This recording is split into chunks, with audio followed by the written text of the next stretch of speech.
Budget के बाद राज्यपाल अभिभाषण में आपको पर्याप्त दूंगा। मेरा आपसे निवेदन है, नहीं माननीय अखिलेश जी, आपने संसद की मर्यादा को आप बना के रखे हैं। कभी बजट भाषण के अंदर इस तरीके का नहीं हुआ, ये उचित नहीं है, ये उचित नहीं है। अखिलेश जी प्लीज, मैं आपको मौका दूंगा राज्यपाल अभिभाषण पे, प्लीज। नो, ये तरीका ठीक नहीं है। No,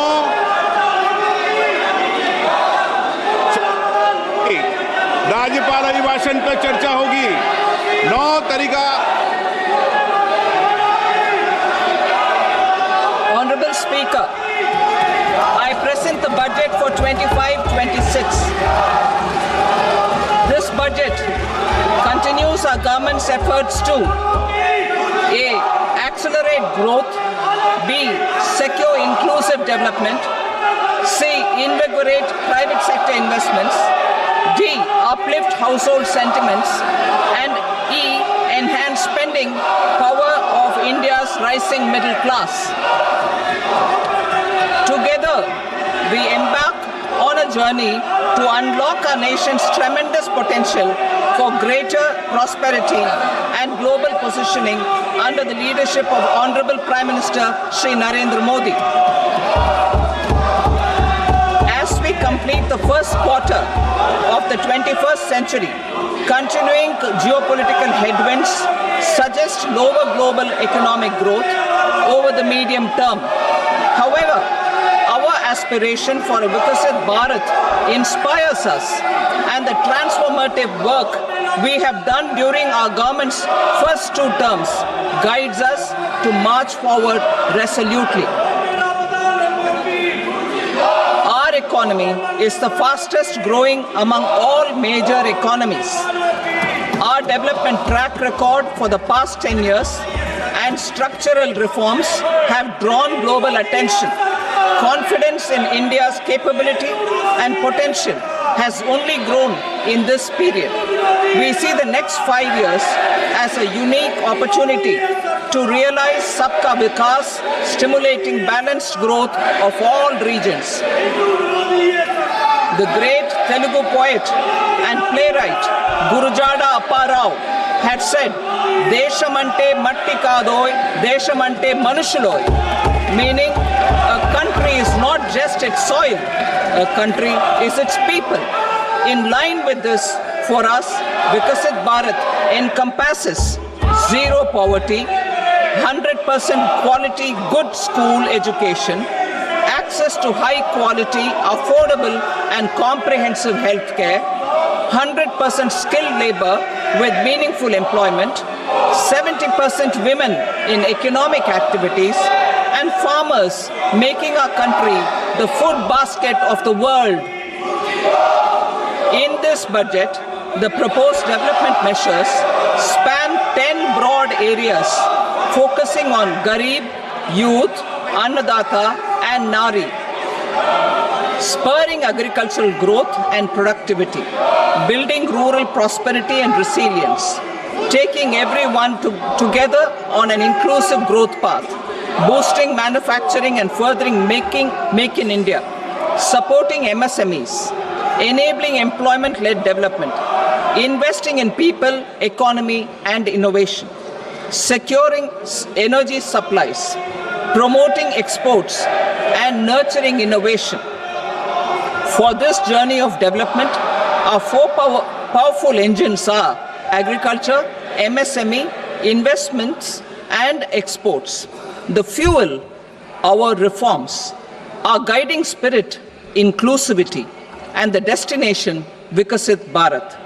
This budget aims to initiate transformative reforms across 6 domains. During the first 5 years, these will augment our growth potential and global competitiveness. The domains are taxation, power sector, urban development, mining, financial sector, and regulatory reforms. Agriculture as the first engine. Now I move to specific proposals, beginning with agriculture as the first engine.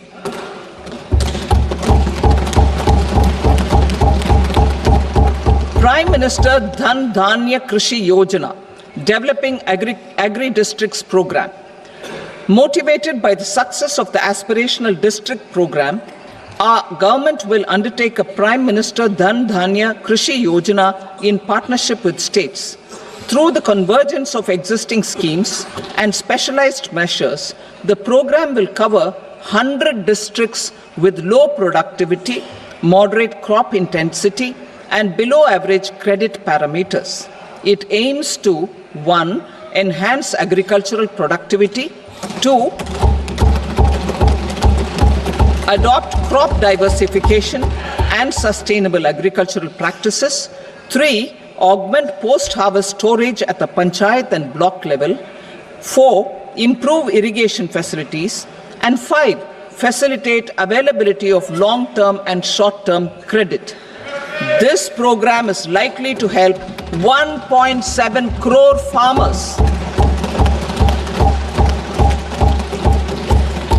Building rural prosperity and resilience. A comprehensive multi-sectoral rural prosperity and resilience program will be launched in partnership with the states. This will address underemployment in agriculture through skilling, investment, technology, and invigorating the rural economy. The goal is to generate ample opportunities in rural areas so that migration is an option but not a necessity. The program will focus on rural women, young farmers, rural youth, marginal and small farmers, and landless families. The details are in Annexure A. Domestic best practices will be incorporated, and appropriate technical and financial assistance will be sought from multilateral development banks. In phase 1, 100 developing agri-districts will be covered. Atmanirbharta in pulses. Our government is implementing the National Mission for Edible Oilseed for achieving Atmanirbharta in edible oils. Our farmers have the capability to grow enough for our needs and more. 10 years ago, we made concerted efforts and succeeded in achieving near self-sufficiency in pulses. Farmers responded to the need by increasing the cultivated area by 50%, and government arranged for procurement and remunerative prices. Since then, with rising incomes and better affordability, our consumption of pulses has increased significantly. Our government will now launch a 6-year mission for Atmanirbharta in pulses with a special focus on Tur, Urad and Masoor. Details are in Annexure B. Central agencies such as NAFED and NCCF will be ready to procure these 3 pulses as much as offered during the next 4 years from farmers who register with these agencies and enter into agreements. Comprehensive program for vegetables and fruits. It is encouraging that our people are increasingly becoming aware of their nutritional needs. It is a sign of a society becoming healthier. With rising income levels, the consumption of vegetables, fruits, and Shri Anna is increasing significantly. A comprehensive program to promote production, efficient supplies, processing, and remunerative prices for farmers will be launched in partnership with the states. Appropriate institutional mechanisms for implementation and participation of farmer producer organizations and cooperatives will be set up. Makhana board in Bihar. For this, there is a special opportunity for the people of Bihar. A Makhana board will be established in the state to improve production, processing, value addition, and marketing of Makhana. The people engaged in these activities will be organized into FPOs. The board will provide hand-holding and training support to Makhana farmers, and will also work to ensure they receive the benefits of all relevant government schemes. A national mission on high-yielding seeds will be launched, aimed at 1. Strengthening research ecosystem, 2. Targeted development and propagation of seeds with high yield, pest resistance, and climate resilience, and 3. Commercial availability of more than 100 seed varieties released since July 2024. India ranks second largest globally in fish production and aquaculture. Seafood exports are valued at 60,000 crore rupees. To unlock the untapped potential of the marine sector, our government will bring in an enabling framework for sustainable harnessing of fisheries from Indian exclusive economic zone and high seas, with a special focus on the Andaman and Nicobar and Lakshadweep Islands. For the benefit of lakhs of cotton growing farmers, I am pleased to announce a mission for cotton productivity. This 5-year mission will facilitate significant improvements in productivity and sustainability of cotton farming and promote extra long staple cotton varieties. The best of science and technology support will be provided to farmers. Aligned with our integrated 5F vision for the textile sector, this will help in increasing incomes of the farmers and ensure a steady supply of quality cotton for rejuvenating India's traditional textile sector. Kisan credit cards facilitate short-term loans for 7.7 crore farmers, fishermen, and dairy farmers. The loan limit under modified interest subvention scheme will be enhanced from 3 lakh rupees to 5 lakh rupees for loans taken through the KCC. For Atmanirbharta in urea production, our government had reopened 3 dormant urea plants in the eastern region. To further augment urea supply, a plant with annual capacity of 12.7 lakh metric tons will be set up at Namrup in Assam.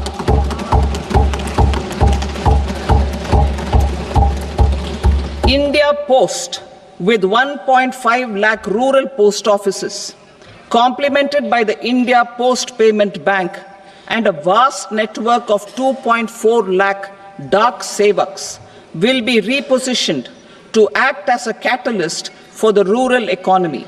Details are at Annexure C.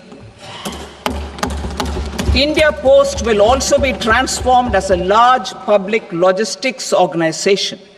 This will meet the rising needs of Vishwakarmas, new entrepreneurs, women, self-help groups, MSMEs, and the large business organizations. Our government will provide support to NCDC for its lending operations for the cooperative sector. MSMEs as the second engine. Now I move to MSMEs as the second engine, which encompasses manufacturing and services with a focus on MSMEs numbering 5.7 crores. Currently, over 1 crore registered MSMEs, employing 7.5 crore people and generating 36% of our manufacturing, have come together to position India as a global manufacturing hub. With their quality products, these MSMEs are responsible for 45% of our exports. To help them achieve higher efficiencies of scale, technological upgradation, and better access to capital, the investment and turnover limits for classification of all MSMEs will be enhanced to 2.5 and 2 times respectively. This will give them the confidence to grow and generate employment for our youth. The details are given in Annexure D. To improve access to credit, the credit guarantee cover will be enhanced. First, for micro and small enterprises from 5 crore to 10 crore rupees, leading to additional credit of 1.5 lakh crores in the next 5 years. Second, for startups from 10 crore rupees to 20 crore rupees, with the guarantee fee being moderated to 1% for loans in 27 focus sectors which are important for Atmanirbhar Bharat. And for well-run exporter MSMEs, for term loans up to 20 crore rupees.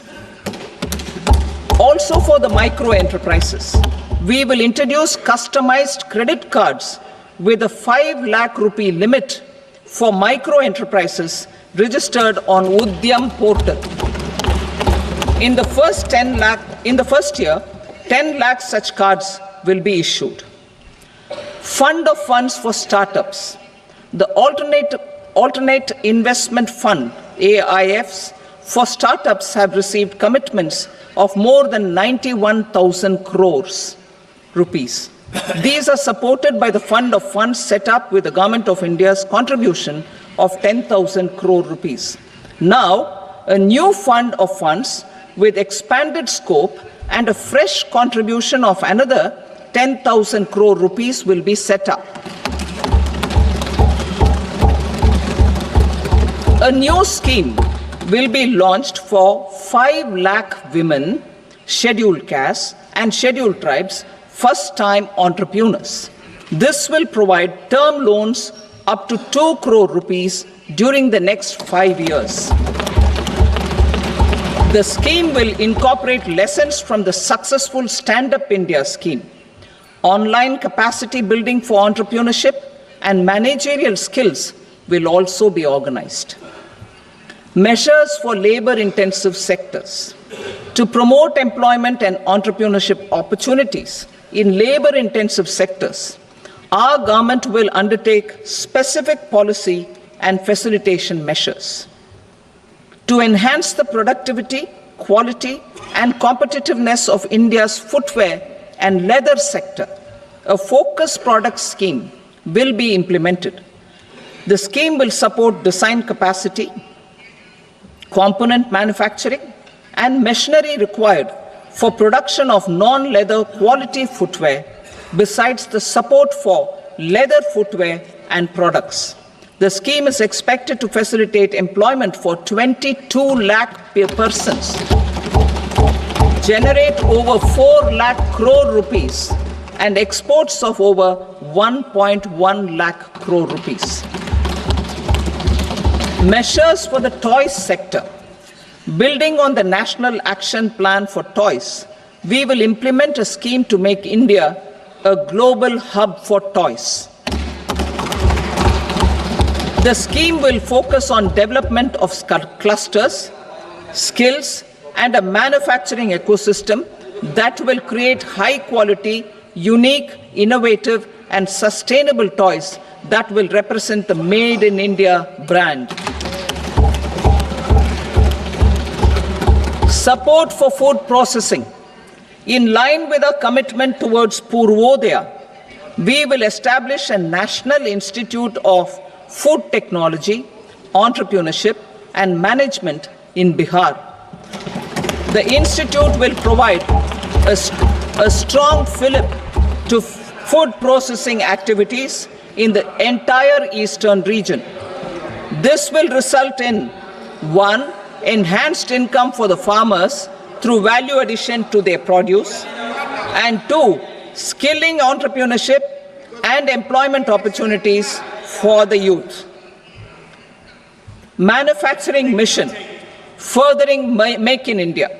Our government will set up a national manufacturing mission covering small, medium, and large industries for furthering Make in India by providing policy support, execution roadmaps, governance, and monitoring framework for central ministries and states.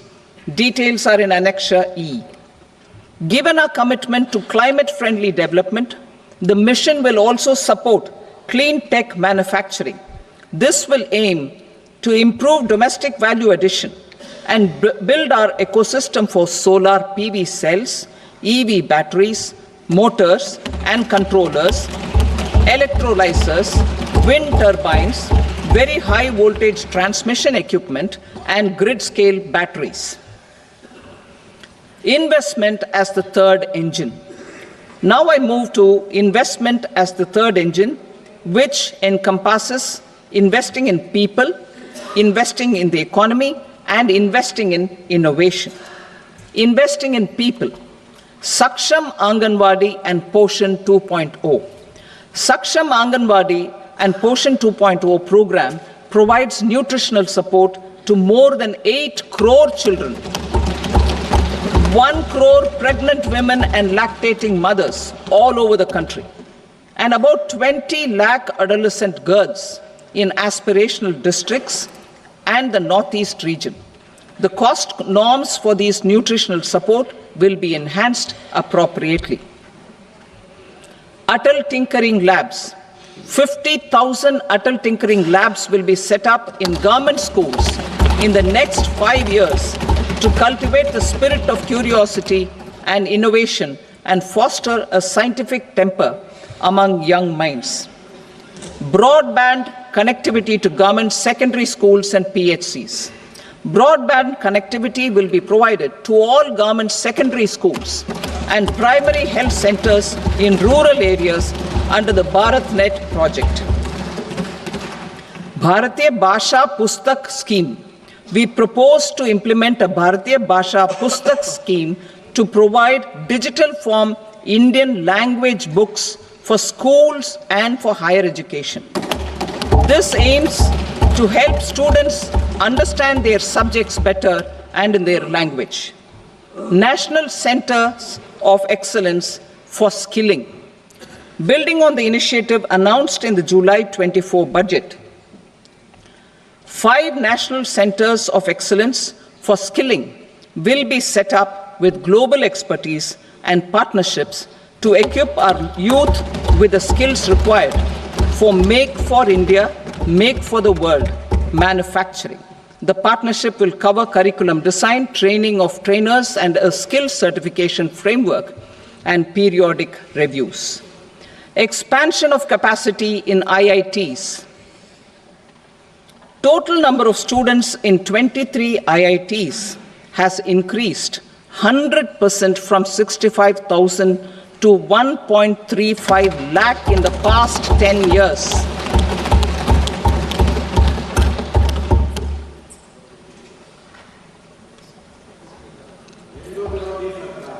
Additional infrastructure will be created in the 5 IITs started after 2014 to facilitate education for 6,500 more students.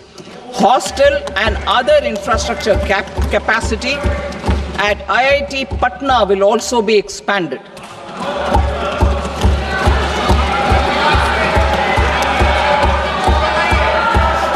Center of Excellence.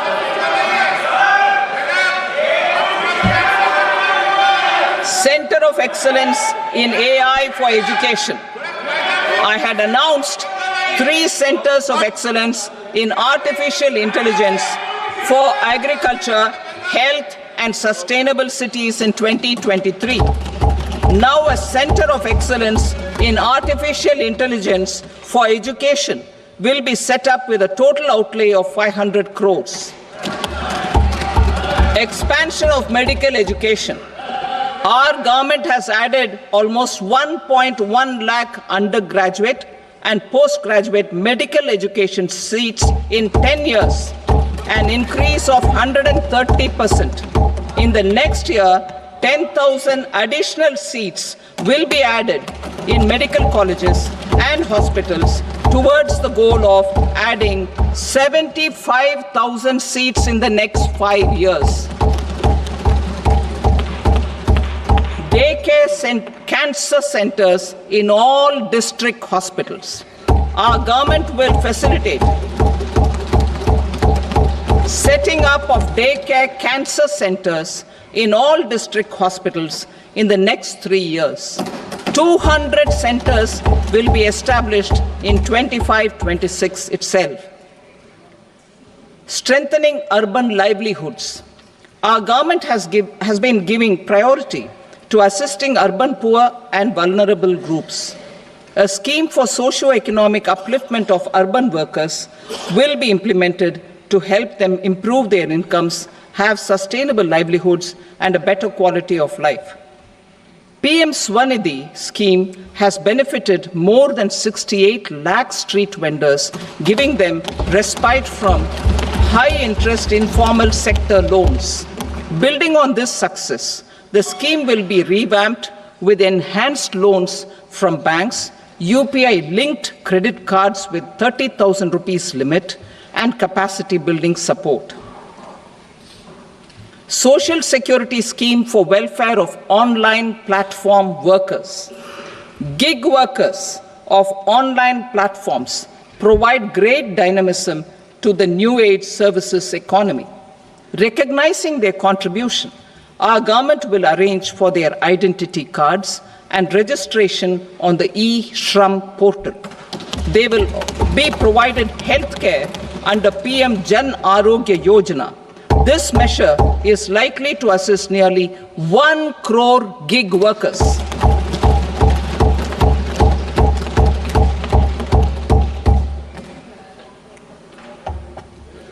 Investing in the economy. Public-private partnership in infrastructure.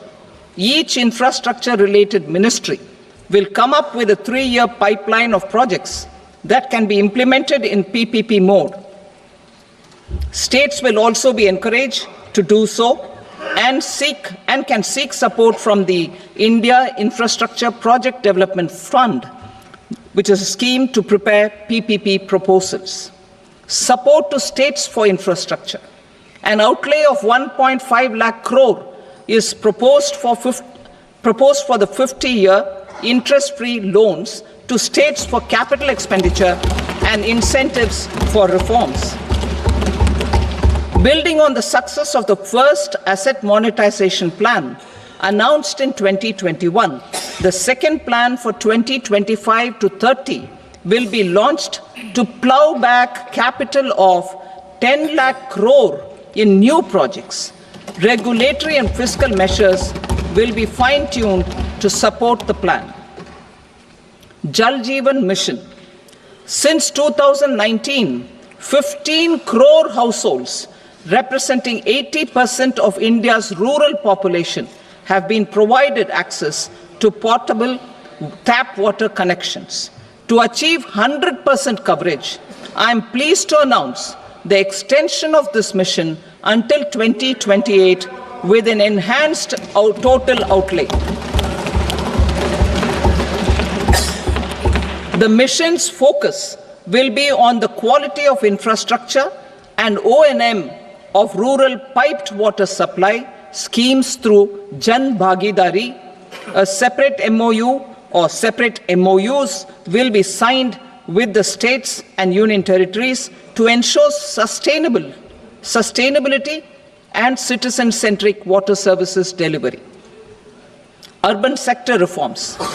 Building on the July budget proposals, urban sector reforms related to governance, municipal services, urban land and planning will be incentivized. Urban Challenge Fund.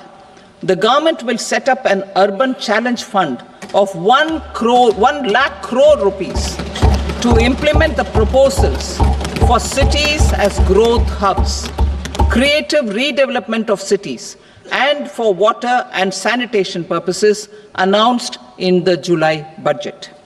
This fund will finance up to 25% of the cost of bankable projects, with a stipulation that at least 50% of the cost is funded from bonds, bank loans, and PPPs. An allocation of 10,000 crore is proposed in 2025-26. Power sector reforms. We will incentivize electricity distribution reforms and augmentation of intra-state transmission capacity by states. This will improve financial health and capacity of electricity companies. Additional borrowing of 0.5% of GSDP will be allowed to states contingent on these reforms. Nuclear energy mission for Vikasit Bharat. Development of at least 100 gigawatt of nuclear energy by 2047 is essential for our energy transition efforts. For an active partnership with the private sector towards this goal, amendments to the Atomic Energy Act and the Civil Liability for Nuclear Damage Act will be taken up. A nuclear energy mission for research and development of small modular reactors with an outlay of 20,000 crore will be set up. At least 5 indigenously developed small modular reactors will be operationalized by 2033. Shipbuilding. The shipbuilding financial assistance policy will be revamped to address cost disadvantages. This will also include credit notes for shipbreaking in Indian yards to promote the circular economy. Large ships above a specified size will be included in the infrastructure harmonized master list. Shipbuilding clusters will be facilitated to increase the range, categories, and capacity of ships. This will include additional infrastructure, facilities, skilling, and technology to develop the entire ecosystem. Maritime Development Fund. For long-term financing for the maritime industry, a Maritime Development Fund with a corpus of 25,000 crore rupees will be set up. This will be for distributed support and promoting competition. This will have up to 49% contribution by the government, and the balance will be mobilized from ports and from private sector. UDAN regional connectivity schemes. UDAN has enabled 1.5 crore middle-class people to meet their aspirations for speedier travel. The scheme has connected 88 airports, and operationalized 619 routes. Inspired by that success, a modified UDAN scheme will be launched to enhance regional connectivity to 120 new destinations and carry 4 crore passengers in the next 10 years. 4 crore additional passengers in the next 10 years. The scheme will also support helipads and smaller airports in hilly, aspirational, and northeast regional districts. Greenfield airports will be facilitated in Bihar to meet the future needs of the state. These will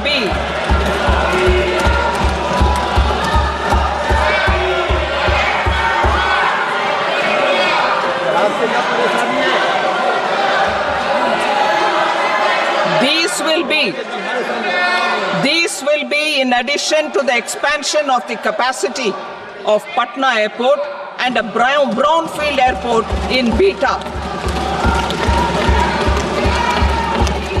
Western Kosi Canal project in Mithilanchal. Financial support will be provided for the Western Kosi Canal ERM project, benefiting a large number of farmers, cultivating over 50,000 hectares of land in the Mithilanchal region of Bihar. Mining sector reforms. Mining sector reforms, including those for minor minerals, will be encouraged through sharing of best practices and institutions of a state mining index. A policy for recovery of critical minerals from tailings will be brought out. Under the special window for affordable and mid-income housing, SWAMI, 50,000 dwelling units in stressed housing projects have been completed and keys handed over to home buyers. Another 40,000 units will be completed in 2025, further helping middle-class families who were paying EMIs on loans taken for apartments while also paying rent for their current dwellings. Building on this success, Swami Fund 2 will be established as a blended finance facility with contribution from the government, banks and private investors. This fund of 15,000 crore rupees will aim for expeditious completion of another 1 lakh units. PM Gati Shakti data for private sector. For furthering PPPs and assisting the private sector in project planning, access to relevant data and maps from the PM Gati Shakti portal will be provided. Tourism for employment-led growth. Top 50 tourist destination sites in the country will be developed in partnership with states through a challenge mode. Land for building key infrastructure will have to be provided by the states. Hotels in these destinations will be included in the infrastructure harmonized list. The following measures will be taken for facilitating employment-led growth. Organizing intensive skill development programs for our youth, including in institutes of hospitality management. Providing mudra loans for homestays. Improving ease of travel and connectivity to tourist destinations. Providing performance-linked incentives to states for effective destination management, including tourist amenities, cleanliness, and marketing efforts, and introducing streamlined e-visa facilities along with visa fee waivers for certain tourist groups. Continuing with the emphasis on places of spiritual and religious significance in the July budget, there will be a special focus on destinations related to the life and times of Lord Buddha. Medical tourism and heal in India. Medical tourism and heal in India will be promoted in partnership with the private sector along with capacity building and easier visa norms. Investing in innovation. To implement private sector-driven research, development and innovation initiatives announced in the July budget, I am now allocating 20,000 crore rupees for this purpose. A deep tech fund of funds will also be explored to catalyze the next generation startups as a part of this initiative. In the next 5 years, under the PM Research Fellowship Scheme, we will provide 10,000 fellowships for technological research in IITs and IISC with enhanced financial support. The second gene bank with 10 lakh germplasm lines will be set up for future food and nutritional security. This will provide conservation support to both public and private sectors for genetic resources. We will start a national geospatial mission to develop foundational geospatial infrastructure and data.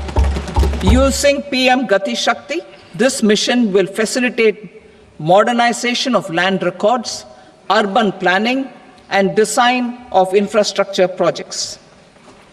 A Gyan Bharatam mission for survey, documentation, and conservation of our manuscript heritage with academic institutions, museums, libraries, and private collectors will be undertaken to cover more than 1 crore manuscripts.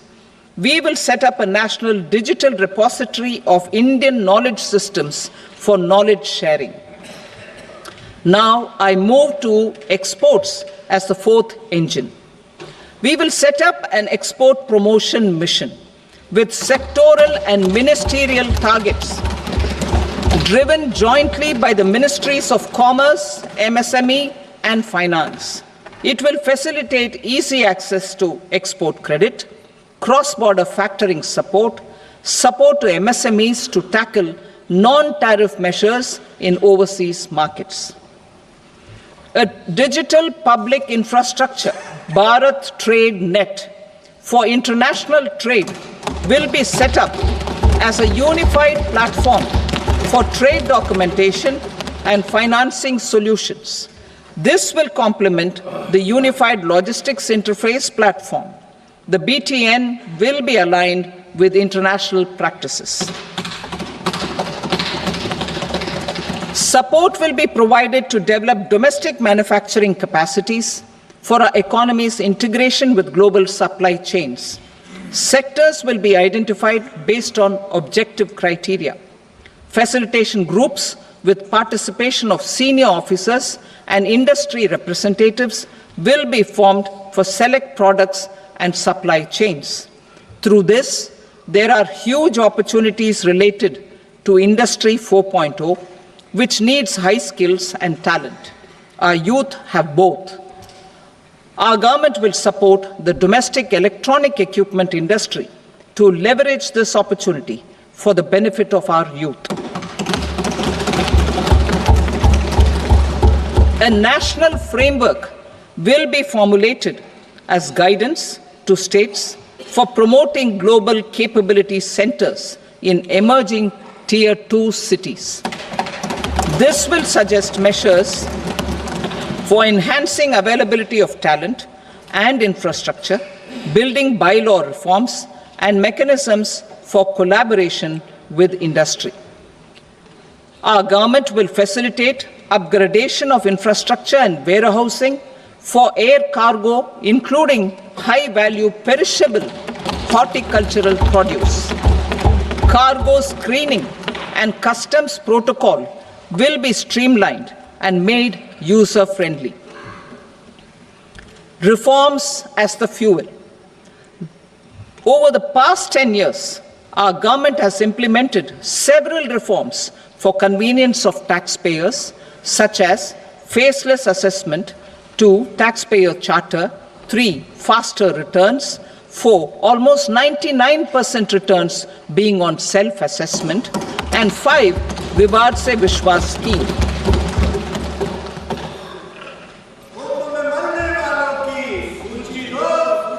Continuing these efforts, I reaffirm the commitment of the Tax Department to trust first, scrutinize later. I also propose to introduce the new income tax bill next week.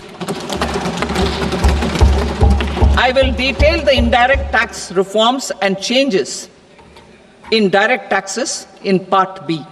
Financial sector reforms.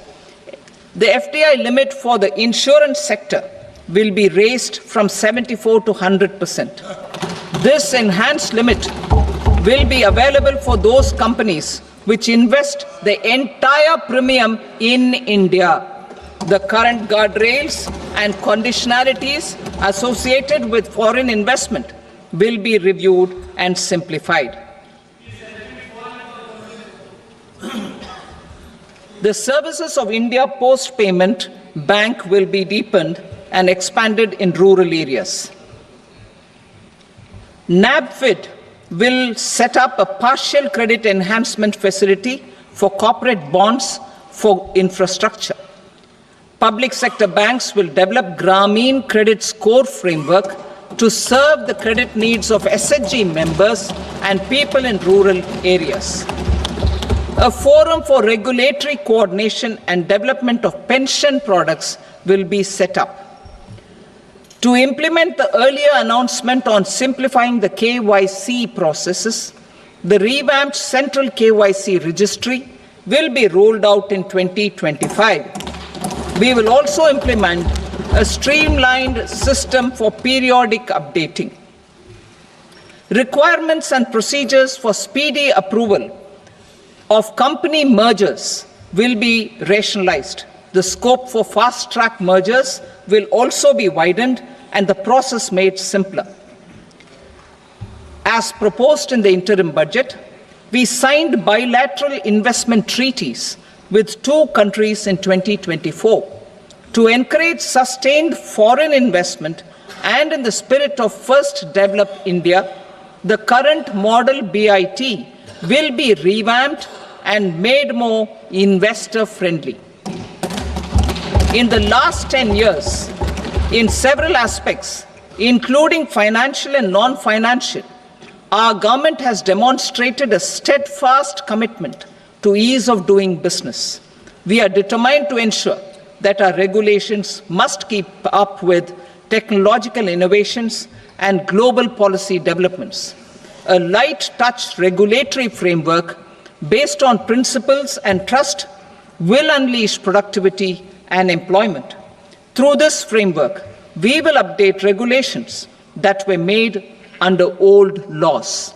To develop this modern, flexible, people-friendly, and trust-based regulatory framework appropriate for the 21st century, I propose 4 specific measures. A high-level committee for regulatory reforms will be set up for a review of all non-financial sector regulations, certifications, licenses, and permissions. The committee will be expected to make recommendations within a year. The objective is to strengthen trust-based economic governance and take transformational measures to enhance ease of doing business, especially in matters of inspection and compliances. States will be encouraged to join in this endeavor. An investment friendliness index of states will be launched in 2025 to further the spirit of competitive, cooperative federalism. Under the Financial Stability and Development Council, a mechanism will be set up to evaluate impact of the current financial regulations and subsidiary instructions. It will also formulate a framework to enhance their responsiveness and development of the financial sector. In the Jan Vishwas Act 2023, more than 180 legal provisions were decriminalized. Our government will now bring up the Jan Vishwas Bill 2.0 to decriminalize more than 100 provisions in various laws. I now move to fiscal policy. In the July budget, I had committed to staying the course for fiscal consolidation.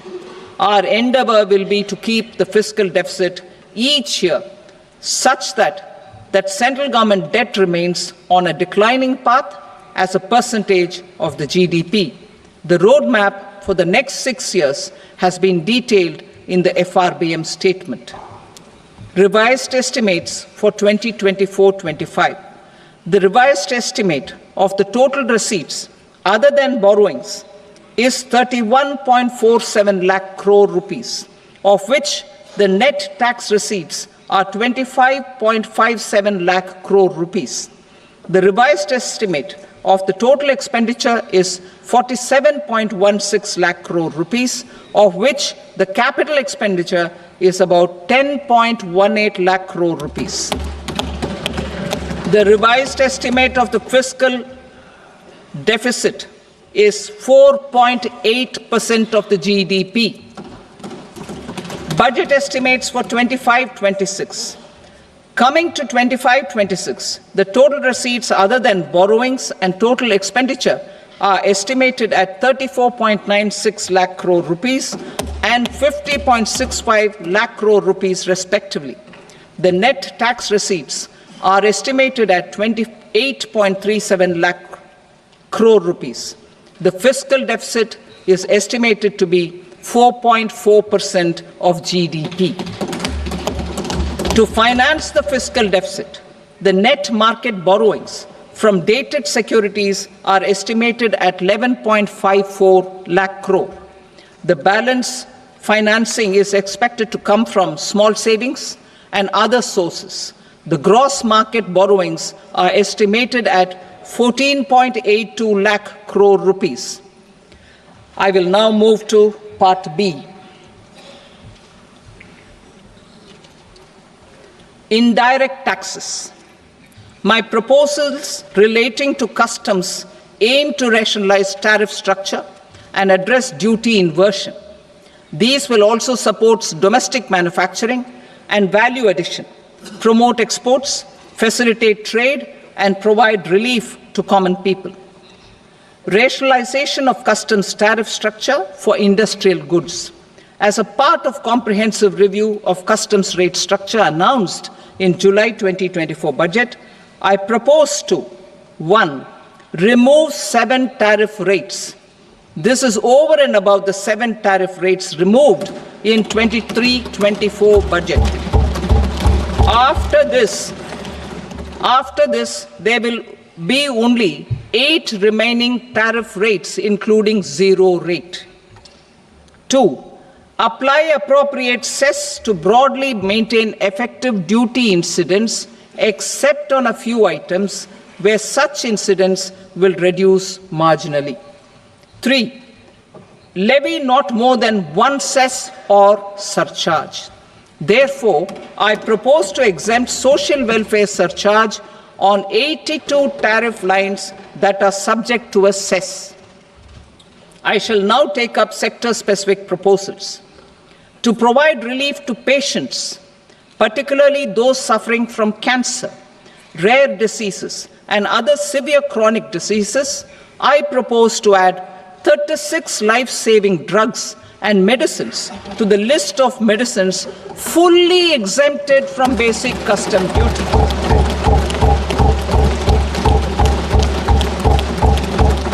I also propose to add 6 life-saving medicines to the list attracting concessional custom duty of 5%. Full exemption and concessional duty will also respectively apply on the bulk drugs for manufacture of the above.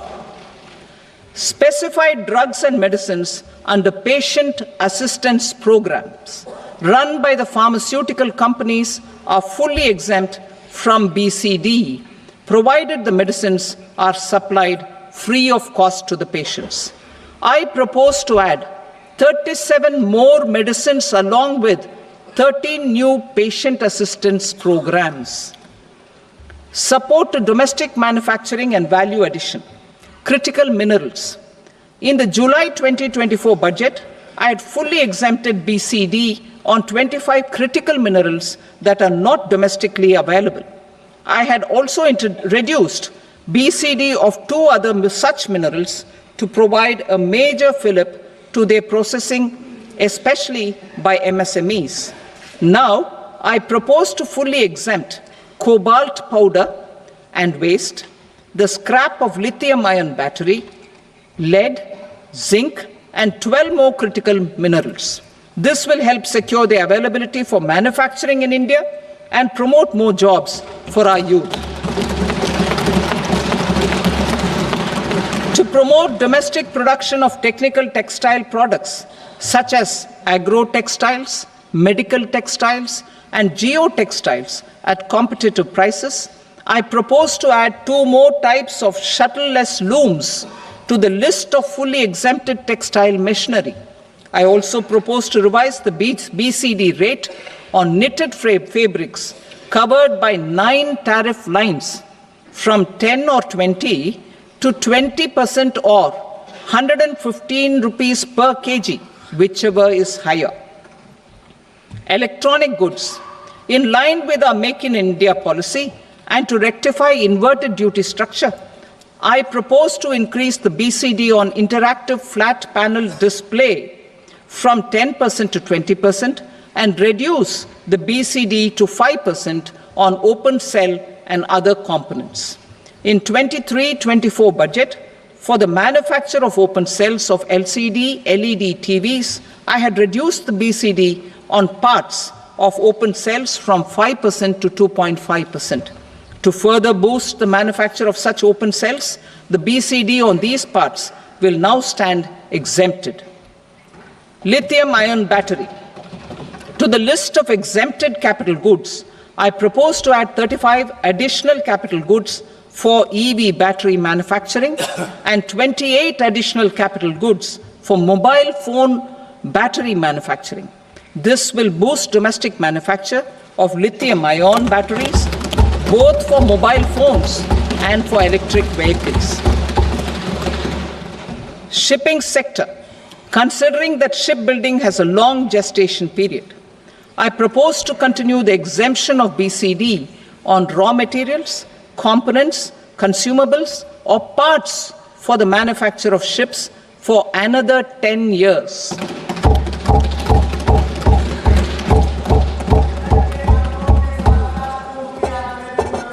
I also propose the same dispensation for shipbreaking to make it more competitive. Telecommunication. To prevent classification disputes, I propose to reduce the BCD from 20% to 10% on carrier-grade Ethernet switches to make it at par with non-carrier-grade Ethernet switches. Export promotion. To facilitate exports of handicrafts, I propose to extend the time period for export from 6 months to 1 year, further extendable by another 3 months if required. I also propose to add 9 items to the list of duty-free inputs. Leather sector. I propose to fully exempt BCD on wet blue leather to facilitate imports for domestic value addition and employment.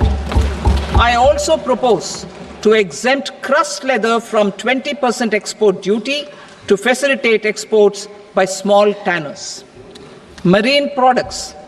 To enhance India's competitiveness in the global seafood market, I propose to reduce BCD from 30% to 5% on frozen fish paste, surimi, for manufacture and export of its analog products. I also propose to reduce BCD from 15% to 5% on fish hydrolysates for manufacture of fish and shrimp feed. In July 2024 budget, to promote development of domestic MROs for aircraft and ships, I had extended the time limit for export of foreign origin goods that were imported for repairs from 6 months to 1 year and further extendable by 1 year. I now propose to extend the same dispensation for railway goods. Time limit for provisional assessment. Presently, the Customs Act 1962 does not provide any time limit to finalize provisional assessments, leading to uncertainty and cost to trade. As a measure of promoting ease of doing business, I propose to fix a time limit of 2 years, extendable by a year, for finalizing the provisional assessment. I propose to introduce a new provision that will enable importers or exporters, after clearance of goods, to voluntarily declare material facts and pay duty with interest but without penalty. This will incentivize voluntary compliance. However, this will not apply in cases where department has already initiated audit or investigation proceedings.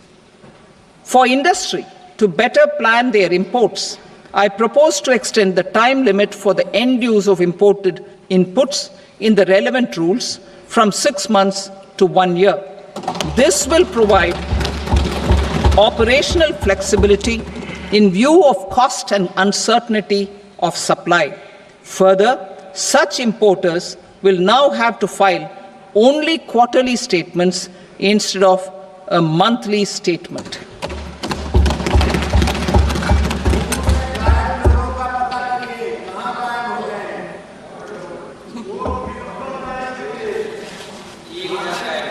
I now come to my direct tax proposals. In Part A, I have briefly underlined taxation reforms as one of key reforms to realize our vision of Vikasit Bharat. In respect of criminal law, our government had earlier ushered in Bharatiya Nyaya Sanhita, replacing Bharatiya Danda Sanhita. I am happy to inform this august House and the country that for new income tax bill, will carry forward the same spirit of Nyaya in its drafting as well. The new bill will be clear and direct in text, with close to half of the present law in terms of both chapters and words.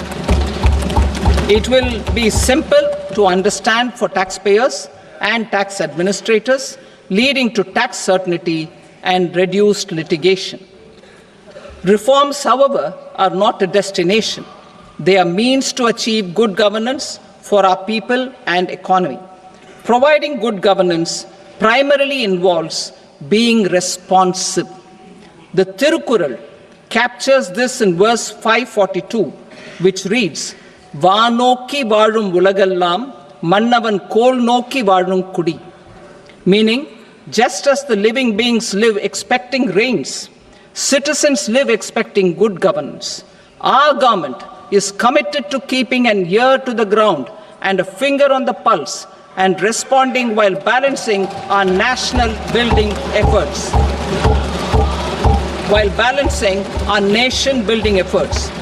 The following measures will detail just how our government will, under the guidance of PM Modi, has taken steps to understand and address. I repeat that sentence, sir. The following measures will detail just how our government, under the guidance of PM Modi, has taken steps to understand and address the needs voiced by our citizens. My tax proposals are guided by this spirit. The objectives of my proposals are as follows: personal income tax reforms with special focus on middle class, rationalization of TDS and TCS for easing difficulties, encouraging voluntary compliance, reducing compliance burden, ease of doing business, employment and investment. I will come to my proposal on personal income tax towards the end. TDS and TCS, rationalization for easing difficulties. I propose to rationalize tax deduction at source, TDS, by reducing the number of rates and thresholds above which TDS is deducted. Further, threshold amounts for tax deduction will be increased for better clarity and uniformity. The limit for tax deduction on interest for senior citizens is being doubled from the present 50,000 rupees to 1 lakh rupees. Similarly, the annual limit of 2.40 lakh rupees for TDS on rent is being increased to 6 lakh rupees.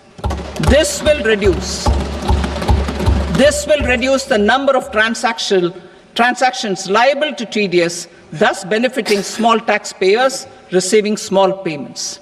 The threshold to collect tax at source, the TCS, on remittances under RBI's liberalized remittance scheme, the LRS, is proposed to be increased from 7 lakh to 10 lakhs.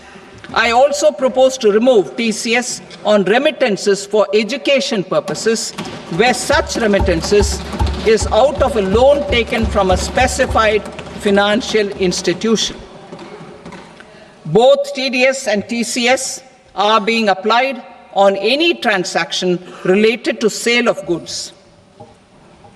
To prevent such compliance difficulties, I propose to omit the TCS. I also propose that the provisions of the higher TDS deduction will now apply only in non-PAN cases. In July 2024, the delay for payment of TDS up to the due date of filing statement was decriminalized. I propose to provide the same relaxation to TCS provisions as well. The government under the leadership of Prime Minister Modi believes in Sabka Saath, Sabka Vikas, Sabka Vishwas and Sabka Prayas. In line with this, we brought in updated return facility in 2022 for voluntary compliance by taxpayers who had omitted to report their correct income. Our trust in taxpayers was proved right. Nearly 90 lakh taxpayers voluntarily updated their incomes by paying additional tax. Taking this trust further, I now propose to extend the time limit to file updated returns for any assessment year from the current limit of 2 years to 4 years. I propose to reduce the compliance burden for small charitable trusts and institutions by increasing their period of registration from 5 years to 10 years. It is also proposed that disproportionate consequences do not arise for minor defaults such as incomplete applications filed by charitable entities. Presently, taxpayers can claim the annual value of self-occupied properties as nil only on the fulfillment of certain conditions. Considering the difficulties faced by taxpayers, it is proposed to allow the benefit of 2 such self-occupied properties without any condition. To streamline the process of transfer pricing and to provide an alternative to yearly examination, I propose to introduce a scheme for determining arm's length price of international transaction for a block period of 3 years. This will be in line with global best practices. With a view to reduce litigation and provide certainty in international taxation, the scope of safe harbor rules is being expanded. A number of senior and very senior citizens have very old national savings schemes accounts. As interest is no longer payable on such accounts, I propose to exempt withdrawals made from NSS by individuals on or after 29th August 2024. I am also proposing to allow similar treatment to NPS Vatsalya accounts as is available to normal NPS accounts subject to overall limits. In my speech in July 2024, I had promised that all processes, including giving effect to appellate orders, shall be digitalized and made paperless over the next 2 years. So I'm happy to announce that digitalization is being made operational now. In July 2024, we brought in the Vivad Se Vishwas scheme to resolve income tax disputes pending in appeal. The scheme has received a great response, with nearly 33,000 taxpayers having availed of the scheme to settle their disputes. I have a few proposals to promote investment and employment. It is proposed to provide a presumptive taxation regime for non-residents who provide services to a resident company that is establishing or operating an electronics manufacturing facility. I further propose to introduce a safe harbor for tax certainty for non-residents who store components for supply to specified electronics manufacturing units. Presently, the tonnage tax scheme is available only to sea-going ships. The benefits of existing tonnage tax scheme are proposed to be extended to inland vessels registered under the Indian Vessels Act 2021 to promote inland water transport in the country. Extension for incorporation of startups. We continue to support the Indian startup ecosystem. I propose to extend the period of incorporation by 5 years to allow the benefit available to startups which are incorporated before 1/4/2030. In order to attract and promote additional activities in the IFSC, I am inter alia proposing specific benefits to ship leasing units, insurance offices, and treasury centers of global companies which are set up in IFSC. Further, to claim benefits, the cut-off date for commencement in IFSC has also been extended by 5 years to 31/3/2030. Category 1 and Category 2 AIFs are undertaking investments in infrastructure and other such sectors. I propose to provide certainty of taxation to these entities on the gains from securities, to promote funding from sovereign wealth funds and pension funds to the infrastructure sector. I propose to extend the date of making an investment by 5 more years up to 31st March 2030.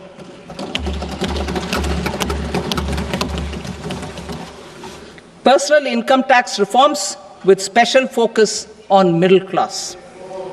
Democracy, demography, and demand are the key support pillars in our journey towards Vikasit Bharat. The middle class provides strength for India's growth. This government, under the leadership of Prime Minister Modi, has always believed in the admirable energy and ability of the middle class in nation building. In recognition of their contribution,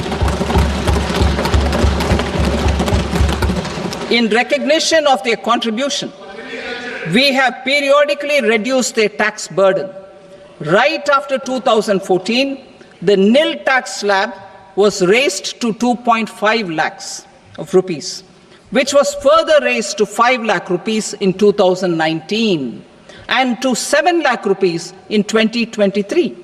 This is reflective of our government's trust on the middle class taxpayers. I am now happy to announce that there will be no income tax payable up to income of 12 lakh rupees.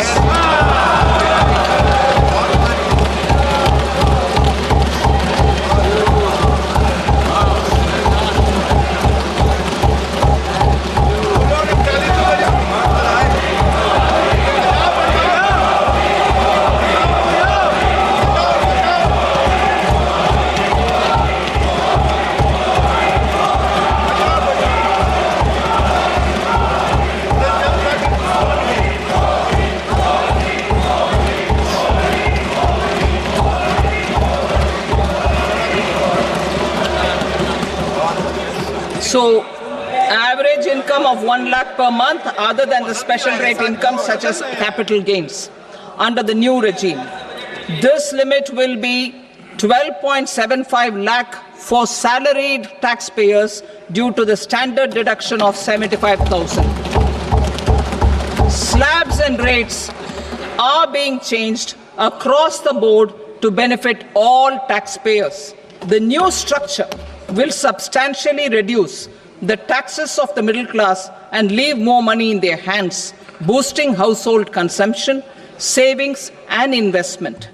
In the new tax regime, I propose to revise tax rate structures as follows: 0 to 4 lakh rupees nil, 4.8 lakh rupees to 4 to 8 lakh rupees 5%, 8 to 12 lakh rupees 10%, 12 to 16 lakh rupees 15%, 16 to 20 lakh rupees 20%, 20 to 24 lakh rupees 25%, and above 24 lakh rupees 30%.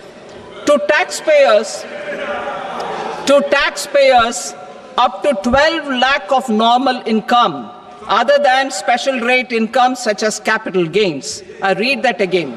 To taxpayers up to 12 lakh of income other than special rate income such as capital gains, tax rebate is being provided in addition to the benefit due to slab rate reduction in such a manner that there is no tax payable by them.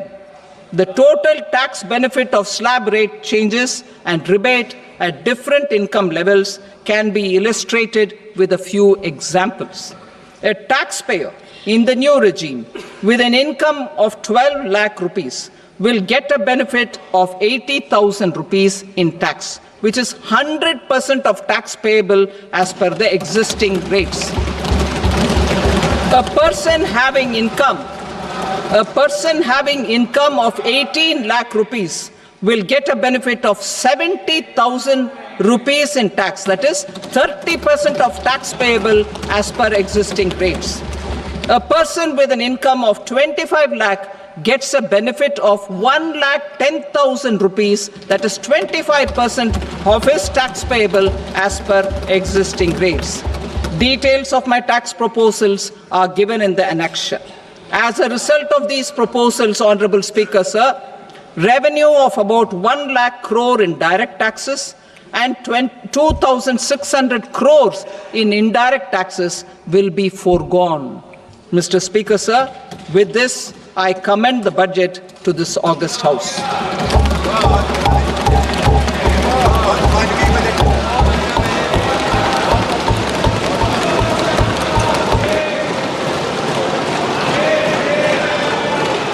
Item number 2, Srimati Nirmala Sitharaman. Sir, with your permission, I rise to lay on the table the following statements under Section 3(1) of the Fiscal Responsibility and Budget Management Act 2003. Medium-term fiscal policy cum fiscal policy strategy statement and macroeconomic framework statement. Item number 3, Srimati Nirmala Sitharaman. Sir, with your permission, I rise to move for leave to introduce the Finance Bill 2025. प्रश्न ये है कि विधेयक को पुनर्स्थापित करने की अनुमति प्रदान की जाए। जो सदस्य इसके पक्ष में हाँ कहें, जो सदस्य विरोध में ना कहें। मेरे विचार में निर्णय हाँ वालों के पक्ष में हुआ, हाँ वालों के पक्ष में अनुमति प्रदान की जाती है। माननीय मंत्री जी अब विधेयक को पुनर्स्थापित करें। Sir, I introduce the bill. Thank you. सभा की कार्रवाई सोमवार दिनांक 3 फरवरी 2025 को प्राप्त 11 बजे तक के लिए स्थगित की जाती है।